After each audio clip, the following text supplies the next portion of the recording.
ఇంకోడు మంత్రి సుభాష్, వాసంశెట్టి సుభాష్ ఇంకొకడు. ఏకంగా అశ్లీల డ్యాన్సులు చేస్తూ ఏకంగా చిందులేస్తానంటారు.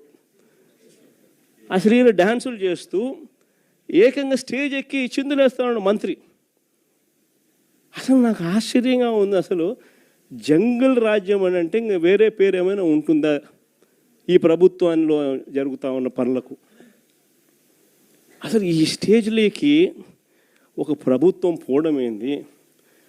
దగ్గరుండి ఇట్లా టోళ్ళని తీసుకొని పోయి ఇన్సిడెంట్ జరిగితే భయము భక్తి లేకపోకుండా మరుసటి రోజు జైల్లో పెట్టాల్సిన వాళ్ళందరినీ జైలు అనేది ఎలా ఉంటుందో చూపించాల్సింది పోయి, ఇలాంటిది ఏదైనా చేయాలంటే బొలులో భయం అనేది ఎలా ఉంటుందో చూపించాల్సింది పోయి, వీళ్ళందరినీ ప్రోత్సహిస్తాడు ఎవడు? వీళ్ళందరినీ ప్రోత్సహిస్తూ ఉండేది వీళ్ళు. సాక్షాత్తు దగ్గరుండి చంద్రబాబు నాయుడు, ఆయన కొడుకు, ఆయన ప్రభుత్వం. నిజంగా ఇలాంటి పాలనలో మనం ఉన్నాము, ఇలాంటి రాష్ట్రంలో మనం ఉన్నాము అని నిజంగా జంగల్ రాజ్యం అని అంటే ఇదే. విచ్చలవిడి అవినీతి కనిపిస్తూ ఉంది. ఎమ్మెల్యేల దగ్గర నుంచి మంత్రుల దగ్గర నుంచి విచ్చలవిడితనం కనిపిస్తూ ఉంది. విపరీతమైన కరప్షను, పోలీసులు రెడ్ బుక్ రాజ్యాంగం. ఏ మనిషి తప్పు చేయకపోయినా కానీ దొంగ సాక్ష్యాలు, దొంగ కేసులు పెట్టి బెదిరిస్తూ ఉన్నారు, తీసుకొని పోతున్నారు, అరెస్టులు చేస్తూ ఉన్నారు. ఒకవైపున ఇవన్నీ.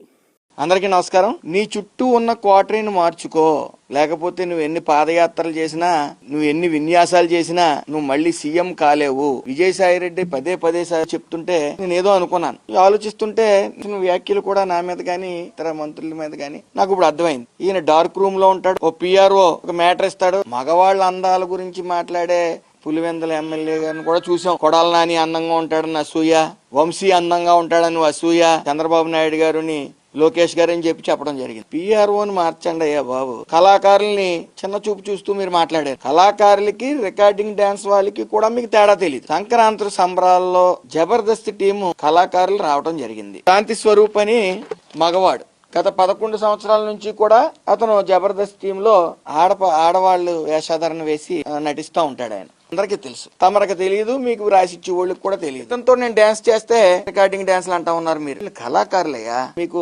మగవాళ్ళ మీద డిఫరెంట్ ఒపీనియన్ ఉంది. మీరు వాళ్ళ అందాల గురించి వర్ణిస్తూ ఉంటారు, అలాగే బట్టలిప్పు చూస్తానని పోలీసు వాళ్ళు అంటా ఉన్నారు. కనీసం మీ డబ్బా ఛానల్ ఏదో చెప్తే మీరు వచ్చి బయటకు మాట్లాడేది, మీ పిఆర్ఓలు ఏదిస్తే అది మాట్లాడి. బడుగు బలహీన వర్గాలకు చెందిన మంత్రులు గాని ఎమ్మెల్యేలు గానంటే మీకు అంత చిన్న చూపా? వాడు వీడు అంటారా? రాష్ట్రం ఆర్థికంగా అభివృద్ధి చెందుతుంది, నిరుద్యోగులు అందరూ కూడా హ్యాపీగా ఉన్నారంటే నారా లోకేష్ గారు చేసిన యువగాళం. అది ఎత్తంటే అది మీకు అవగాహన ఉండదు. ఎక్కడో కోటల్లో ఉంటారు, డార్క్ రూముల్లో పబ్జీ ఆడుకుంటా. ఈ జబర్దస్త్ టీం గురించి మీకు తెలియదు కాబట్టి కళాకారిని రోజక్కని అడగండి. శాంతి స్వరూప్ అని అతను మగవాడ ఆడవాడ, ఆవిడకంటే ఆవిడే జడ్జి కింద వ్యవహరి. రకరకాల విన్యాసాలు, రికార్డింగ్ డాన్స్ 5 ఏళ్లు చేశారు కాబట్టి ఆ రికార్డింగ్ డాన్సులు చూసే జనాలు మీకు 11 సీట్లు ఇచ్చారు.